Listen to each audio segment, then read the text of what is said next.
السلام عليكم ورحمة الله والسلام على كاع les supporters تاع l'équipe nationale في جميع أنحاء العالم. خوتي اليوم on va parler d'un sujet je sais qui va déchaîner les passions. On va parler d'un sujet qui est très délicat et qui concerne l'un des cadres les plus importants de l'équipe nationale. On va parler aussi d'un joueur qui a l'une des situations les plus délicates au niveau de son club. On va parler, Inch'Allah, de Karim Ziani. Mais avant de commencer, Inch'Allah, la vidéo, je vais me joindre à la majorité des supporters de l'équipe nationale pour dire que Karim Ziani, on lui reconnaît tous un amour et un dévouement aux couleurs de l'Algérie et de l'équipe nationale. Pour ça, il n'y a aucun problème. On reconnaîtra tous à Ziani le fait qu'il a pu débloquer par son jeu énormément de situations en faveur de l'équipe nationale. Et je reconnais aussi à Ziani, moi, une très très bonne vision du jeu. Je reconnais à Ziani aussi un joueur qui sait organiser les phases offensives. Je reconnais aussi à Ziani un joueur qui sait conserver le ballon.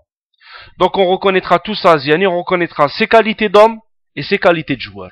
Pour ça, il n'y a pas de problème.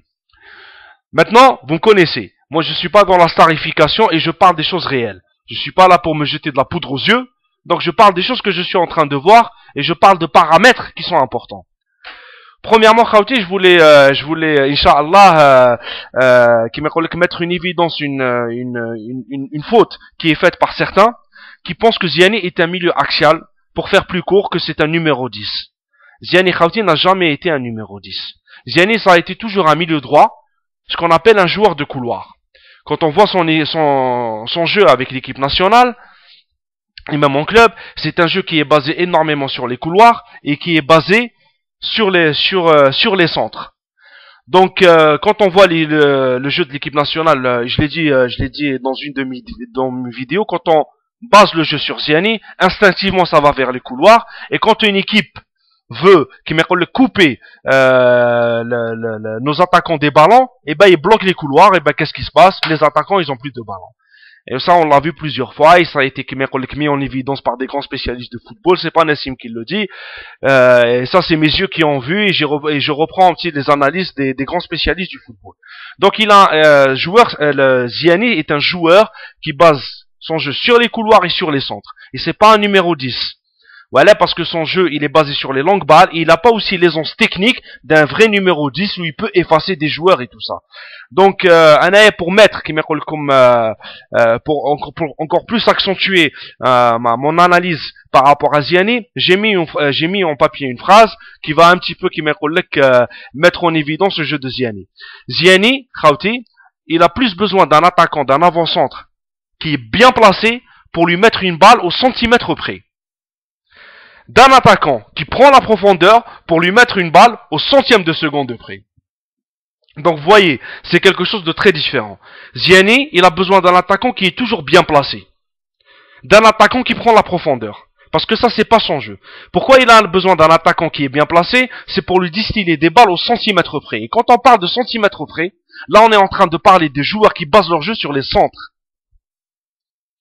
Et quand on parle de centième de seconde près, là on est en train de parler des vrais numéros 10. Voilà. Un grand numéro 10 c'est au centimètre près et au centième de seconde près. Mais quand on revient sur Ziani, parce que là on est en train de parler de Ziani, là on parle de centimètre près et on parle d'un joueur, d'un attaquant qui est bien placé. Khawti, juste entre parenthèses, moi, je vais vous dire quelque chose. Un attaquant, parce que là on est en train de parler d'un attaquant bien placé en profondeur et tout ça. Un attaquant comme Ziaya, qui sait très très bien se placer. Ziaya, il sait tout faire, mais bon, Ziaya qui sait très très bien se placer et qui m'égoule qu'un jeu de tête extraordinaire. Un Ziaya Ziani, ça aurait fait beaucoup de mal, Khawti. Moi je vous le dis. Avec les centres millimétrés de Ziani, ou Ziaya à la réception, ça aurait fait beaucoup de mal au lieu de perdre notre temps avec Rzal. Parce qu'un vrai attaquant qui sait bien se placer comme Ziaya, il aurait été, pour moi je pense, il aurait été très très bon avec Ziani. Voilà. Bon, je referme la parenthèse, j'espère que ce message-là passera, Inch'Allah. Donc voilà. Donc Khawti, on a un petit peu essayé de décortiquer son jeu, modestement. J'ai essayé de décortiquer son jeu et tout ça, qui est pour moi basé sur les centres, sur les longues balles et tout ça, et sur les couloirs. Et ce n'est pas un milieu axial, ce n'est pas un numéro 10. Donc à Khawti, j'ai envie de parler de sa situation en club. Donc j'ai envie déjà de revenir à l'époque de Marseille. Malheureusement, Khauti, c'est très dur pour nous de dire ça, depuis que Ziani est parti de Sochaux, il a jamais pu véritablement s'imposer dans un grand club. La première année sur Marseille, il était complètement transparent. La deuxième année, Khauti, il a eu des phases où il était très bon, où il a été titulaire sous l'ère Guéretz énormément de fois.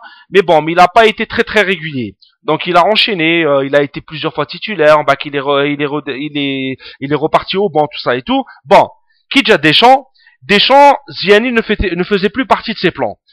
En plus, il a ramené Lucho González. On avait aussi Chirou qui montait en puissance. La preuve, il est en train de postuler à une place en équipe de France. On avait aussi Valbuena, tout ça. Donc il y avait qu'un certain embouteillage au niveau du milieu de terrain. Et d'une certaine manière, Deschamps, il a montré la porte de sortie à Ziani. Ziani, il est parti à Wolfsburg. Wolfsburg qui était le champion sortant. Donc l'entraîneur qui l'a ramené, il aimait beaucoup Ziani pour ça, il n'y a aucun problème, il reconnaissait ses qualités et tout ça. Mais l'entraîneur à l'époque, il voulait pas casser la dynamique du groupe qui était champion. Mais le problème, c'est que ce groupe-là, il a commencé à enchaîner les défaites. Donc l'entraîneur, il a été limogé, on a ramené Kessner, et Kessner, ça s'est pas arrangé. Bah, Djedjet la Coupe d'Afrique for West. Donc ça c'est un appel à la CAF, arrêtez de nous mettre cette Coupe d'Afrique là au milieu de la saison, mettez-la en adéquation avec les compétitions européennes, comme ça pour que ça ne pénalise pas les joueurs qui jouent en Europe. Comme la plupart des grands joueurs africains jouent en Europe, arrêtez de pénaliser ces joueurs-là. Ziani, il a été vraiment pénalisé. Parce que Ziani, il a toujours choisi les couleurs de l'équipe nationale. Donc il est venu jouer la Coupe d'Afrique. Ben, qu'est-ce qui s'est passé? Il a fait des sorties médiatiques qui n'ont pas été appréciées par Kessner. Donc voilà, donc il est tout le temps sur le banc. Donc sa situation au club Khauti n'est pas très bonne, elle n'est pas très réluisante. Bon, plusieurs fois j'ai discuté avec des amis, ou là je suis parti sur des forums et tout ça, où j'ai discuté avec des personnes et ils me disent, mais allez, c'est pas grave, ils s'entraînent. Khauti, juste pour vous dire, un entraînement Khauti ne valera jamais un match de 90 minutes, de haut niveau. Jamais Khauti. Il faut qu'on s'enlève ça de la tête. Depuis que nos cadres sont blessés ou là ils ne jouent pas, c'est la seule presse fait l'alem. Ou là les seuls, je veux dire, on est en train de voir des personnes qui disent mais allez c'est pas grave ils s'entraînent. Khauti, un match de 90 minutes, c'est ça qui compte. Un entraînement oui c'est important, mais le match wassah. Khauti, il faut qu'on se mette, chaque Algérien douka yhata ça fi balo. Quand on va jouer la Coupe du Monde, Khauti, que ce soit la Slovénie, les États-Unis et l'Angleterre, ils vont nous imposer un rythme infernal sur le terrain. Ça va être infernal. Donc si on n'est pas prêt à 100% physiquement, Khauti, on va le payer.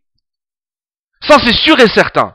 Il faut qu'on s'enlève cette idée de la tête, puis on va jouer. Vous croyez, petit bois? On va jouer une Coupe du Monde, Khauti.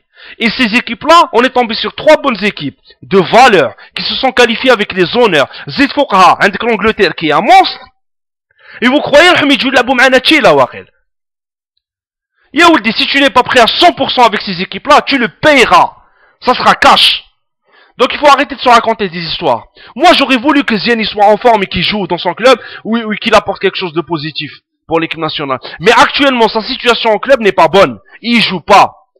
Je suis parti voir, je voulais le voir contre Fulham, peut-être il va jouer, il y a eu un match Wolfsburg-Fulham en Liga Europa, je pense c'est ça, on l'appelle maintenant la Coupe UEFA, c'est Liga Europa.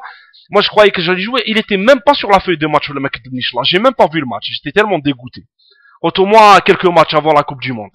Ouais, il était même pas sur la feuille de match. Donc Khauti, il faut qu'on arrête de se raconter des histoires. Juste une chose, revenons sur les déclarations de Ronaldo. Il n'a pas joué énormément de matchs avec son club. Moi je ne mérite pas d'aller à la Seleção. Voilà Ronaldo mehboul. Ronaldo parce qu'il a l'expérience de ces compétitions-là. Il a gagné une Coupe du Monde, 2 Coupes du Monde. Mais on part surtout de 2002. Il a marqué 15 buts. Parce qu'elle est belle, oublie, quand tu vas aller dans ces compétitions-là, c'est un rythme physique qui est infernal, démentiel. Alors si tu n'es pas prêt, c'est même pas la peine. Il le sait. Donc il préfère laisser sa place à un joueur qui soit en forme que lui, et pourtant c'est un génie du football. Mais bon, mais il sait très bien que physiquement il tiendra pas. Donc il faut qu'on arrête de se raconter des histoires, Khauti, par rapport à ça. Je sais parce que c'est un problème. Ne croyez pas parce que Rami entraîné. Maintenant, parce que moi, je mets énormément, j'ai confiance des fois sur l'orgueil des joueurs.